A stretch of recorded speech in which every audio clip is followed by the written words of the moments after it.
আসসালামু আলাইকুম ওয়া রাহমাতুল্লাহি ওয়া বারাকাতুহু। ইন্নাল হামদুলিল্লাহ ওয়াসসালাতু ওয়াসসালামু আলা রাসূলিল্লাহ আম্মা বাদ। আউযু বিল্লাহি মিনাশ শাইতানির রাজীম। বিসমিল্লাহির রহমানির রহিম। قال الله تبارك وتعالى في كلامه المجيد وفي فرقان الحميد. أعوذ بالله من الشيطان الرجيم. بسم الله الرحمن الرحيم. قد أفلح من تزكى وذكر اسم ربه فصلى بل تؤثرون الحياة الدنيا والآخرة خير وأبقى. وقال رسول الله صلى الله عليه وسلم من لم يسأل الله يغضب عليه أو كما قال عليه الصلاة والسلام. وقال تعالى إن الله وملائكته يصلون على النبي يا أيها الذين آمنوا صلوا عليه وسلموا تسليما. একটু দরুদ পড়ি সবাই। আল্লাহুম্মা সাল্লি আলা মুহাম্মাদ ওয়া আলা আলি মুহাম্মাদ কামা সাল্লাইতা আলা ইব্রাহিম ওয়া আলা আলি ইব্রাহিম ইন্নাকা হামিদুম মাজিদ। আল্লাহুম্মা বারিক আলা মুহাম্মাদ ওয়া আলা আলি মুহাম্মাদ কামা বারাকতা আলা ইব্রাহিম ওয়া আলা আলি ইব্রাহিম ইন্নাকা হামিদুম মাজিদ। একটু জিকির করি লা ইলাহা ইল্লাল্লাহ লা ইলাহা ইল্লাল্লাহ লা ইলাহা ইল্লাল্লাহ লা ইলাহা ইল্লাল্লাহ। আল্লাহর জিকির করিবে যারা আল্লাহর মাহবুব হবে তারা, আল্লাহর প্রিয় হবে যারা জান্নাতে প্রবেশ করবে তারা। লা ইলাহা ইল্লাল্লাহ লা ইলাহা ইল্লাল্লাহ লা ইলাহা ইল্লাল্লাহ মুহাম্মাদুর রাসূলুল্লাহ সাল্লাল্লাহু আলাইহি ওয়াসাল্লাম। শ্যামপুর মধ্যপাড়া হুসাইনিয়া নুরানি ও হাফেজিয়া মাদ্রাসা মুক্তাগাছা মোমেনশার উদ্যোগে আয়োজিত আজকের এই অষ্টম বার্ষিক তাফসিরুল কোরআন মাহফিলের সম্মানিত সভাপতি, উপস্থিত জাতির শ্রেষ্ঠ সন্তান, জাতির রাহবর উলামায়ে কেরাম, আমার সামনে উপবিষ্ট পিতৃতুল্য মুরব্বিয়ানে কেরাম, যুবক ভাইরা, ছোট ছোট ফুলের পাপড়িরা, পর্দার অন্তরাল আমার মা ও বোনেরা, সবাইকে আবারও সালাম জানাইতেছি। আসসালামু আলাইকুম ওয়া রাহমাতুল্লাহি ওয়া বারাকাতুহু। সর্বপ্রথম আল্লাহ রাব্বুল আলামিনের দরবারে আমরা শুকরিয়া আদায় করছি যে আল্লাহ পাক আমাদেরকে এরকম একটা আয়োজন করার, কোরআন হাদিসের কিছু আলোচনা করার, শোনার সুযোগ করে দিলেন। ওই মহান পরওয়ারদিগারের দরবারে জানাই কোটি কোটি শুকরিয়া। সবাই মহাব্বতে পড়ি আলহামদুলিল্লাহ। বিশ্বনবী সারওয়ারে কায়নাত রাহমাতুল আলামিনের দরবারে জানাই দরুদ। আমরা সকলে পড়ি সাল্লাল্লাহু আলাইহি ওয়াসাল্লাম। সম্মানিত হাজিরিন, অধিবেশন শুরু হচ্ছে মাগরিবের নামাজের পরে। আমরা যারা বাহিরে আছি ইনশাআল্লাহ প্যান্ডেলে আসি, কোরআন হাদিসের আলোচনা শুনি। যেহেতু এই মাহফিল প্রতিদিন হয় না, বছরে একদিন হয়, আমরা এই দিনটা যাতে আমরা নষ্ট না করি, কাজে লাগানোর চেষ্টা করি। সবাই আমরা দোয়া করি আল্লাহ যেন সবাইকে আইসা বৈশা আলোচনা করার এবং শোনার সুযোগ দেন। সবাই বলে আমিন।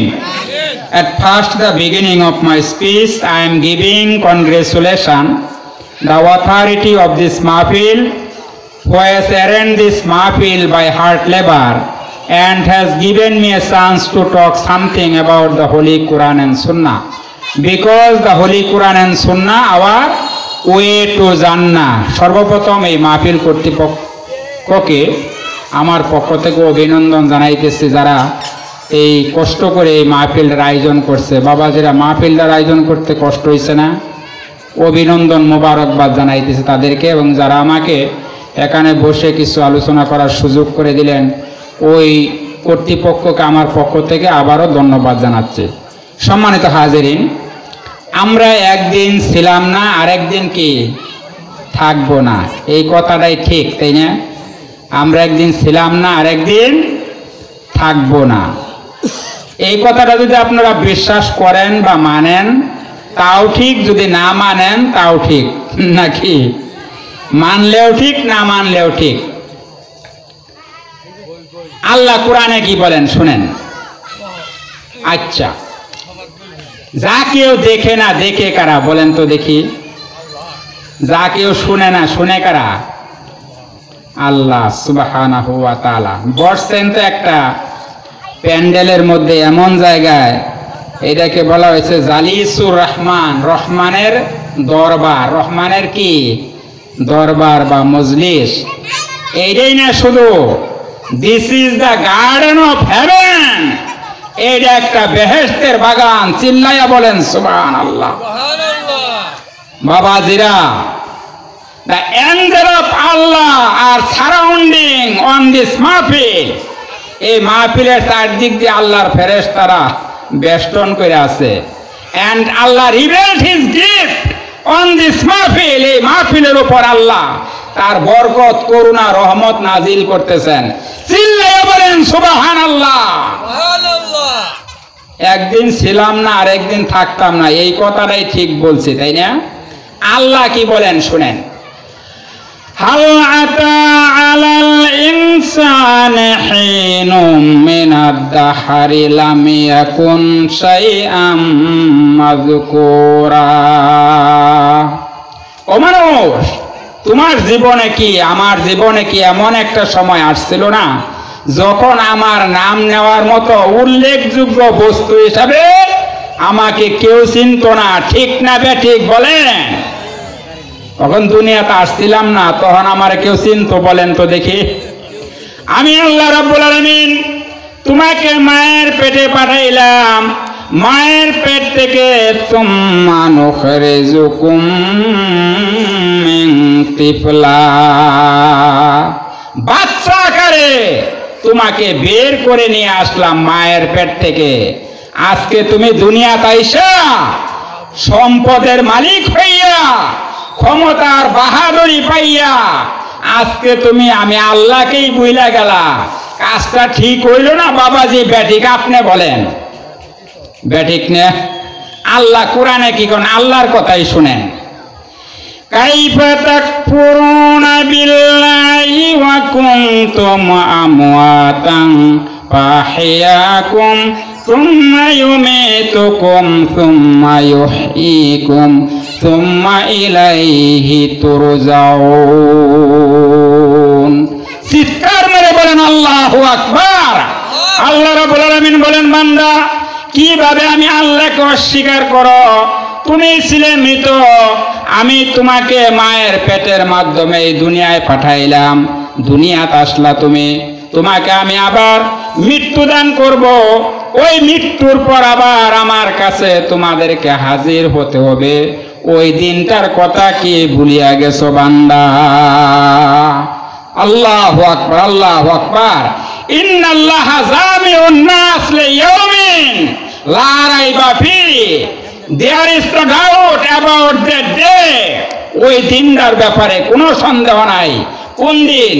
কোন দিনের কথা বলছে আল্লাহ? ওই যে ময়দানে হাসরের দিন। ওয়ানুফিকা ফিস-সূরি ফাইযাহুম মিনাল আজদাসি ইলা রাব্বিহিম ইয়ানসিলুন। কবর থেকে আল্লাহ একটা ফু দিবে ইসরাফিল আলাইহিস সালাম, কবর থেকে ওইটা রওনা দিতে ওই আল্লাহ পরওয়ারদিগারের দিকে। চিৎকার মেরে বলেন সুবহানাল্লাহ। সুবহানাল্লাহ। বিচার হবে নাকি হবে না? হবে না? ওই যে সূরা ফাতিহায় সব সময় পড়ি আলহামদুলিল্লাহি রাব্বিল আলামিন, All this praise due to Allah. সকল প্রশংসার মালিক কে? সকল প্রশংসার মালিক একমাত্র আল্লাহ। ওই যে পড়ি মালিক ইয়াউমিদ্দিন, you are the master of the day of judgment. ওই দিন বিচার করবা আল্লাহ তুমি। নেকের পাল্লা ভারী হইলো তো আলহামদুলিল্লাহ, আর যদি হালকা হইয়া যায় সুবহানাল্লাহ, নাকি? আল্লাহু আকবার। এই জন্য বাবাজিরা, নেক কাজ করার জায়গা কোনটা? এই দুনিয়া না কবর? তাইলে আজকে মানুষের অবস্থা দেখেন। এইখানে যদি একটা মাহফিলের আয়োজন না করে থিয়েটার গানের আয়োজন করতেন, আগের যুগে বাবাজির, আগের যুগে আপনারা দেখছেন, আমরাও দেখছি, এইরকম পুষ মাস বা মাঘ মাস আসলে শীতের দিন আগে মানুষ গানের আয়োজন করতো, নাটকের আয়োজন করতো। আলহামদুলিল্লাহ, এখন the environment has been changed, আবহাওয়ার পরিবর্তন, সবকিছুর পরিবর্তন। এখন আর ওইগুলি না কইরা আলহামদুলিল্লাহ আমরা ইসলামী মহাসম্মেলনের আয়োজন করি। আমাদের ভাগ্য ভালো না খারাপ বলেন? ভালো, অবশ্যই বাবাজিরা। এই যে দেখেন, এরপরেও কিন্তু দুনিয়াতে আমরা শান্তিতে আছি না অশান্তিতে? বলেন তো দেখি। অশান্তির মধ্যেই আছি, ঠিক না? কারণ কি? এই জন্য দায়ী কারা মনে করেন? আল্লাহ দায়ী না আমরা? আল্লাহ দায়ী না আমরা? আমরা দায়ী না? কুরআন থেকে শুনেন আল্লাহ কি বলেন। ওমা সাবাতকুম মিন মুসিবাতিন ফাবিমা কাসাবাত আইদিকুম ওয়া ইয়াফু আন কাতীর। The danger we face in the war of our everyday life, that is the result of our own hands, and Allah forgives us of the maximum. আল্লাহ পাক বলেন, বান্দা শোনো, তোমাদের উপর আমি আল্লাহর পক্ষ থেকে যত বালা মুসিবত বিপদ আপদ এসে থাকে, এগুলি তোমাদের দুই হাতের কামাই করা ফসল। আমি আল্লাহ বেশিরভাগটাই তোমাদের ক্ষমা করে দেই। সুবহানাল্লাহ, সুবহানাল্লাহ। আর যদি আমি আল্লাহ তোমাদের এই অপরাধগুলি ক্ষমা না করতাম, বান্দা একটা নিঃশ্বাস নেওয়ার সময়টুকু দুনিয়ায় পেতে না। ঠিক না বেঠি? আল্লাহ পাক বলেন, যারাল ফাসাদু ফিল বাররি ওয়াল বাহরি বিমা কাসাবাত আইদিন নাস। আমাদের দুই হাতের কামাই করা ফসল আজকে আমাদের উপর মুসিবত আসে কেন? বাবাজিরা, বিশ্বের মধ্যে দুর্বল কারা? মুসলমানরা না খ্রিস্টানরা? মুসলমানরা। কি এর লিগা? আজকে আমরা কুরআন এবং হাদিস থেকে সইরা গেছি। ঠিক বলছি না বেঠিক বলছি বলেন? আল্লাহ রাসূল সাল্লাল্লাহু আলাইহি ওয়াসাল্লাম রাহমাতুল আলামিন বিদায় হজের ভাষণে এই জন্য বলে গিয়েছিলেন, তারাকতু ফিকুম আমরাইন লান তাদিল্লু মা তামাসসাকতুম বিমা কিতাবাল্লাহি ওয়া সুন্নাত রাসূলি। আমি নবী বিদায় হয়ে যাচ্ছি, তোমাদের কাছে দুইটা জিনিস রেখে গেলাম, একটা আল্লাহর কোরআন আর একটা আমার হাদিস।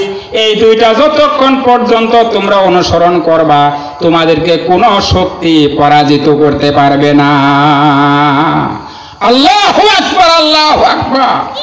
আজকে দেখেন ভাইরা আমার, আজকে ফিলিস্তিনের মুসলমানরা মার খাইতেছে, লেবাননের মুসলমানরা মার খাইতেছে, আফগানিস্তানের মুসলমানরা মার খাইতেছে, ইরাকের মুসলমানরা মার খাইতেছে, ইরানের মুসলমানরা মার খাইতেছে। আজকের কারণ হলো আমরা মুসলমানরা এক না, মুসলমানদের মধ্যেই সমস্যা। ঠিক না বেঠি? আল কুফরু মিল্লাতুন ওয়াহিদা। বিশ্বে যত কাফের, তত মুশরিক, এরা এক। মুসলমানদের মতো যত ফতুয়াবাজি শুরু হয়েছে। ঠিক বলছি না বেঠিক বলছি বলে?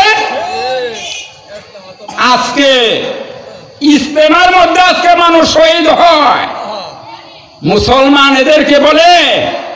আল্লাহ রাসূল বলছেন, মুসলমানের বৈশিষ্ট্য হলো একটা অঙ্গের মতো। আপনার শরীরে যদি বাবাজি কোনো একটা জায়গায় আঘাত পান, সারা শরীরে কষ্ট ভোগ করেন নাকি বলেন? হাতে আঘাত পেলে সারা শরীর কষ্ট লাগে না?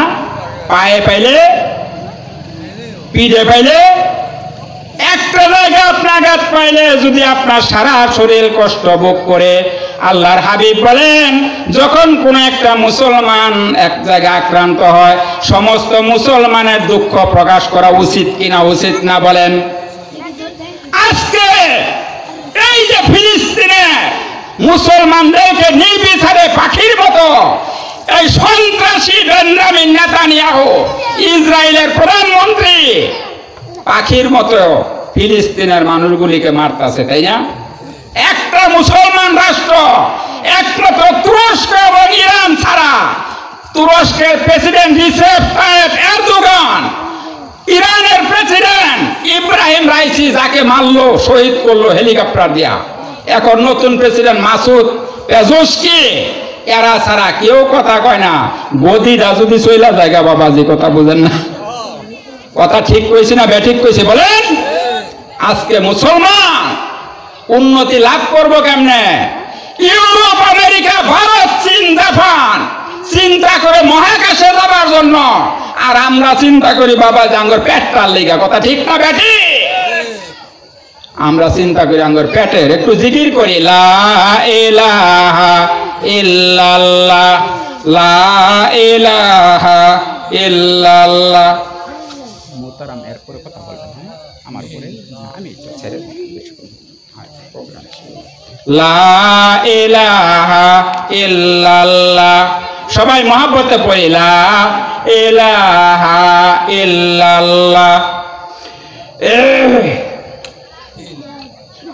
তায়েফের জমিনে পাথরের আঘাতে রক্ত ঝরেছে তোমারই গায়েতে, তথাপি করেছো নাজাতের দোয়া, দাও গো প্রভু তাদের ক্ষমা করে। লা ইলাহা ইল্লাল্লাহ, লা ইলাহা ইল্লাল্লাহ, লা ইলাহা ইল্লাল্লাহ, লা ইলাহা ইল্লাল্লাহু মুহাম্মাদুর রাসূলুল্লাহ। সকলে পড়ি সাল্লাল্লাহু আলাইহি সাল্লাম। সম্মানিত হাজিরিন, আজকে মুসলমানরা, আজকে আমি যেটা দেখতেছি বাস্তবে আমার অভিজ্ঞতায়, আজকে আমরা মুসলমান শিরক করতেছি, নামাজও পড়ি আবার মাপেও কম দেই। কথা ঠিক না বেঠিক? নামাজও পড়ি আবার জমিনের আইলো ঠেলে, ঠিক না বেঠিক বলছি বলে? আল্লাহর হাবিব বলেন লানাল্লাহু মান গায়্যারা মানারাল আরদ, যে ব্যক্তি জমিনের পাথর ঠেলে, আল্লাহর লানত ওই ব্যক্তির উপর অবতীর্ণ হয়। আজকে ঠকাইতে এক নাম্বার মাস্টার আমরা, তাই না? মাপ দিয়ে গোস্ত কিনে আনছেন 1 কেজি, বাড়িতে আইনা মাপ দিয়ে দেন 3 পা, 1 পা নাই। মিথ্যা কথা বলি।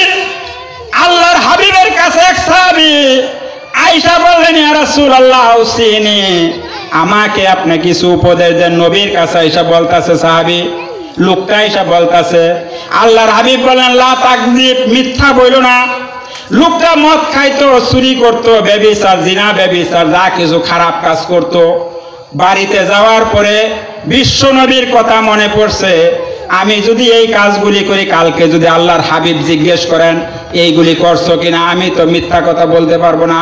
নবী বলছেন, আল্লাহর হাবিব এর এই কথাটা তীরের মতো লোকটার ভিতরে গাইতে গেল, ওই লোকটা পরিপূর্ণ ইমানদার হইয়া গেল। সুবহানাল্লাহ। আজকে নামাজ পড়ি, রোজা রাখি, হজ করি, আবার রীতিমতো মিথ্যা কথাও বলি, সুদের কারবারটাও ঠিক মতোই করি। নামাজও পড়ি, রোজাও রাখি, সব করি, আবার সুদের কারবারটাও আবার ছাড়বার পাই না, তাই না? এই জন্য আল্লামা ইকবাল বলছিলেন, পাকিস্তানের বিশ্ববিখ্যাত কবি, মসজিদ মে নামাজ পড়ো, হোটেল মে শরাব পিও, খুদা ভি রাজি রহে, শয়তান ভি নারাজ না হো। মসজিদে গিয়া নামাজ পড়বা, হোটেলে গিয়া মদ খাও, মুসলমান খুদাও যাতে রাজি থাকে, শয়তানও যাতে বেজার না হয়। আমগর অবস্থা বাবাজি এইটা নাকি ঠিক না বলেন? আমরা সব তাল ঠিক রাখবার তাই না? ইহুদি খ্রিস্টানদের আদর্শ আজকে আমাদের মধ্যে প্রবেশ করছে, ঠিক না বেটি? কিয়ামতের ময়দানে এক পয়সার কাজ হবে না। আমার নবীর তালে তাল মিশাও, খোদার কসম এই মাহফিল সাক্ষী রইল কিয়ামতের ময়দানে আল্লাহ রসুলের সঙ্গে হাসর হবে। সুবহানাল্লাহ। ইন কুনতুম তুহিব্বুনাল্লাহ ফাত্তাবিউনি ইউহিব্বুকুমুল্লাহ ওয়া ইয়াগফির লাকুম যুনুবাকুম আল্লাহু গফুরুর রহিম। রাসূলের বিধান মানিবে যখন খোদাও হবেন তোমাদের আপন। রাসূলের বিধান মানিবে যখন খোদাও হবেন তোমাদের আপন। এ জগতে কি চাও লৌহ কলম সবই হবে তোমার আপন। চিৎকার মেরে বলেন সুবহানাল্লাহ। দুনিয়া ছাড়া লাগবে নাকি লাগবে না? কোন ছাড়া লাগবে? আইস ববে যাইতে হবে, আসস ববে যাইতে হবে, থাকতে কিন্তু পারবে না। চলে যারা যাবে একবার আর তো ফিরে আসবে না। চলে যারা যাবে একবার আর তো ফিরে আসবে না। কথা ঠিক না বেঠিক বলেন? জাগরে কব্বরে মাটি দিয়ে আসছেন, আইসে ফিরা কেউ বাবাজিরা? আসছে কেউ? আসবে কেউ? আমাকে আপনাকেও যেতে হবে, তাই না? আমি আসছি খালি হাতে, আবার যাব খালি হাতে। বলেন, আমি আসছি খালি হাতে, আবার যাব খালি হাতে। ইউরো ডলার রিয়াল দিনার অসল কবরেতে, অসল কবরেতে। আমি আসছি খালি হাতে, আবার যাব খালি হাতে। ঠিক বলছি না ঠিক বলছি বলেন? বাবাজিরা, মায়েদের দুইটা কথা বলি। আল্লাহ রসুল বলেন, আনাস রাদিয়াল্লাহু তাআলা আনহু থেকে হাদিস বর্ণিত, আল মারআতু ইযা সাল্লাত খামসাহা ওয়া সামাত শাহরাহা ওয়া আহসানাত ফারজাহা ওয়া আতাআত বালাহা ফালা তাদখুল মিন আইয়্যি আবওয়াবিল জান্নাতি শা। আল্লাহর হাবিব বলেন, যে মহিলা 5 ওয়াক্ত নামাজ পড়বে, রমজান মাসে রোজা রাখবে, নিজের সতীত্বের হেফাজত করবে এবং স্বামীর আনুগত্য করবে, আল্লাহ রাব্বুল আলামিনের হাবিব বলেন ওই মহিলাটা আল্লাহর তৈরি 8টা জান্নাতের যে কোনো দরজা দিয়া ওই জান্নাতের মধ্যে প্রবেশ করবে। বলেন সুবহানাল্লাহ। আমার মা বোনদের জন্য জান্নাতে যাওয়ার রাস্তা আল্লাহ রসুল একবারে সোজা করে দিছে। খালি এই কামটি করতে পারলেই হইল। আজকাল তো দেখেন না, মডার্ন যুগ, modern. This is the age of modern science and technology. এটা বিজ্ঞান আর প্রযুক্তির যুগ। আমি কই নতুন কইরা, এটা খালি বিজ্ঞান আর প্রযুক্তির যুগ না বাবাজি। এটা this is the age of mobile phone. এটা মোবাইল ফোনের যুগ। এনতিকা বৈশা আমেরিকা কথা বলেন, কথা ঠিক না? আজকে মডার্ন যুগে শুরু হয়েছে। জামাইরে নাম ধরে ডাকে, জামাইরে। কথা ঠিক বলছি না বেঠি? মাসলা দিয়ে গেলাম, কোন মহিলা তার স্বামীকে নাম ধরে ডাকা হারাম, হারাম, হারাম। নাম ধরে ডাকতে পারবে না। মডার্ন যুগ। জামাইর নাম রিয়াদ, বয়ে কইতেছে রিয়াদা হুক করে বেড়াবার যাই। কথা ঠিক কইছি না বেঠিক কইছি বাবাজি? আজকে আপনাদেরকে মাসলা দিয়ে গেলাম, মায়েরা বোনেরা, স্বামীর নাম ধরে ডাকবেন না। আলোচনা শেষ প্রান্ত আনছি, কারণ মোহতারাম বসা এখানে, উনি আপনাদেরকে আলোচনা করে শোনাইবেন ইনশাল্লাহ। আমি তো প্রতি বছরই এখানে আসি। একেবারে সংক্ষিপ্ত একটা ঘটনা দিয়ে আলোচনা শেষ করব। হযরত আনোয়ার শাহ কাশ্মীরি রহমাতুল্লাহ আলাইহি একদিন একটা গণকবরের পাশ দিয়ে যাইতেছেন। বিরাট বড় আল্লামা মুহাদ্দিস মুফতি আনোয়ার শাহ কাশ্মীরি রহমাতুল্লাহ আলাইহি যাইতেছেন। কবরের মধ্যে দেখলো খালি আযাব আর আযাব, মানুষ জাহান্নামের আযাব বুক করতেছে। আনোয়ার শাহ কাশ্মীরি রহমাতুল্লাহ দোয়া করলেন। পরের দিন আসছেন আবার, আইসা দেখে একই অবস্থা। তৃতীয় দিন আসছে, একবারে শর্ট করে বললাম বাবাজি। তৃতীয় দিন আসছে, আইসা দেখে কবরের বাসিন্দারা সবাই ফুল বাগানের মধ্যে ঘুমাইতেছে। সুবহানাল্লাহ বলে। আনোয়ার শাহ কাশ্মীরি রহমাতুল্লাহ আলাইহি এলাকার মানুষদেরকে ডাক দিলেন, বাবাজিরা তোমরা আসো এখানে, তোমরা কি এমন আমল করো আমি দেখলাম 2 দিন যান না এই কবরবাসীরা জাহান্নামের আগুনে জ্বলতেছে, আজকে দেখলাম এইখানে কবরের বাসিন্দারা সবাই ফুল বাগানে ঘুমাইতেছে, কি এমন আমল করছো তোমরা? এলাকার লোকেরা বলল, হুজুর আমাদের কোনো আমল নাই, আমরা নালায়েক গুনাহগার বান্দা। তবে ঘটনা আপনি যখন জানবার চাইছেন বলতেছি। গতকালকে একটা হাফেজে কোরআন ছেলে মারা গিয়েছিল, এই গুরুস্থানের মধ্যে আমরা আইনা দাফন করে গিয়েছিলাম। আনোয়ার শাহ কাশ্মীরি রহমাতুল্লাহ আলাইহি বললেন, বাবাজিরা আর কিছু না, ওই হাফেজ ছাত্রটাকে যে এই কবরস্থানে তোমরা দাফন করছো, এই হাফেজ ছাত্রের উসিলা করে আল্লাহ রাব্বুল আলামিন পুরো গুরুস্থানের আযাবকে মাফ করে দিয়েছেন। সুবহানাল্লাহ বলে। একটা হাফেজ ছাত্র বানানোর দরকার আছে কিনা নাই বলেন তো দেখি বাবাজিরা? একটা ছেলে এই মাদ্রাসায় দিতে পারবেন তো? এই শ্যামপুর মধ্যপাড়া হুসাইনিয়া নুরানিয়া হাফেজিয়া মাদ্রাসায় একটা ছেলে আপনারা একজন করে সন্তান দিবেন তো? আমি দাওয়াত দিতেছি আপনাদেরকে, বাবা তোমার একটি সন্তান মাদ্রাসাতে দিও, মাগো তোমার একটি সন্তান মাদ্রাসাতে দিও, দুনিয়া থেকে জান্নাতে মাগো কামাই করে নিও, দুনিয়া থেকে জান্নাতে বাবা কামাই করে নিও, বাবা তোমার একটি সন্তান মাদ্রাসাতে দিও। পারবেন তো নাকি পারবেন না? লাভ হবো কি? লাভটা খেলে আধা মিনিটে কই। আপনি যেদিন মারা যাবেন আপনার হাফেজ সন্তান, আপনার আলেম সন্তান আপনাকে জানাজা নামাজ পড়াইয়া ওই কবরের মধ্যে শায়িত করে আসবে, দাফন কাফন করে আসবে। আল্লাহর হাবিব বলেন, আলেম সন্তান যদি তার পিতা মাতার জানাজা নামাজ পড়াইয়া ওই কবরের মধ্যে নামায়, আল্লাহর হাবিব বলেন কিয়ামত পর্যন্ত ওই কবরে আল্লাহ আযাব দিবেন না।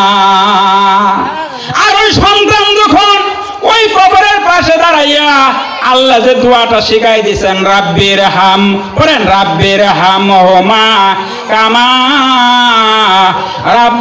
রাব্বায়ানি সগীরা, এই দোয়া যখন পড়বে সন্তানের চোখের পানি মাটিতে পড়ার আগে আমি আল্লাহ তার বাবা মার কবরের আযাবকে আমি আল্লাহ মাফ করিয়া দেই। বলেন সুবহানাল্লাহ। বাবাজিরা আমার বন্ধু মানুষ মুয়াজ্জেম হোসেন কাজল ভাই আপনাদেরই সন্তান, আপনাদের অত্যন্ত মহাব্বতের সন্তান, সিলেট চাকরি করে, তাই না? এই মাদ্রাসার মোহতামিম সাহেব অত্যন্ত আমার মহাব্বতের মানুষ, আমাকে অনেক মহাব্বত করেন ওনারা, আমিও ওনাদেরকে সাংঘাতিক সম্মান করি, মহাব্বত করি। ওনারা মাহফিল করলে আমি গিয়া হুজুরকে বলে না, আমাকে প্রতি বছর এখানে দাওয়াত দেয়। বাবাজিরা আমি আপনাদের কাছে আসছি, আজকে সংক্ষেপে একটু আলোচনা করলাম, আপনাদের কাছে একটু দোয়া চাওয়ার জন্য আসছি, দোয়া নিয়ে গেলাম। আমি আপনাদের জন্য, আমার মা বোনদের জন্য দোয়া করি, পরকালে আল্লাহ আমাদেরকে যেন একই জান্নাতে থাকার তৌফিক দান করেন। সবাই বলুন আমিন। এই মাইকের আওয়াজ যতদূর যাইতেছে, এখানে যত কবরস্থান আছে আল্লাহ সকল কবরের আযাবগুলি আল্লাহ যেন কিয়ামত পর্যন্ত বন্ধ করে দেন। আপনারা বলেন আমিন। আমরা যারা এখানে উপস্থিত হইতে পারছি, আল্লাহ পাক যাদের পিতা মাতার জীবিত আছে আল্লাহ পাক ওনাদের নেক হায়াত দারাজ করুন। আমরা বলি আমিন। যাদের পিতা মাতা দুনিয়া থেকে বিদায় হয়ে গেছে আল্লাহ ওনাদেরকে জান্নাতের মেহমান হিসেবে কবুল করুন। আমরা বলি আমিন। যারা অসুস্থ সকলের জন্য দোয়া করি, আমাদের দেশ বাংলাদেশের জন্য দোয়া করি। আল্লাহ পাক আমাদের মধ্যে যাতে ইত্তেহাদ, একতা, ইউনিটি, স্ট্রেংথ, এই একতাবদ্ধ হয়ে মুসলমানদেরকে এই দুনিয়ায় থাকার তৌফিক দান করেন। আমরা বলি আমিন। এই মাদ্রাসাকে আল্লাহ পাক দিন দিন তরক্কি দান করুক, কবুল ও মঞ্জুর করুক। আমরা বলি আমিন। যাই কিছু কথা বললাম বাবাজিরা, আপনারা ইনশাল্লাহ দোয়া করবেন আমি যেন আমল করতে পারি, তারপর আপনারা আমল করবেন আমি আশা করি ইনশাল্লাহ। পরিশেষে বলি we should manage our family, social and political life according to the principles of Quran and Sunnah, because the Quran and Sunnah hour way to জান্নাহ, আমাদের জীবনটা যাতে আমরা কোরআন সুন্নাহ মোতাবেক চালাই, আল্লাহ আমাদেরকে তৌফিক দান করুন, আমিন। ওয়া আখির দাওয়ানা আলহামদুলিল্লাহি রাব্বিল আলামিন। আসসালামু আলাইকুম ওয়া রাহমাতুল্লাহি ওয়া বারাকাতুহু।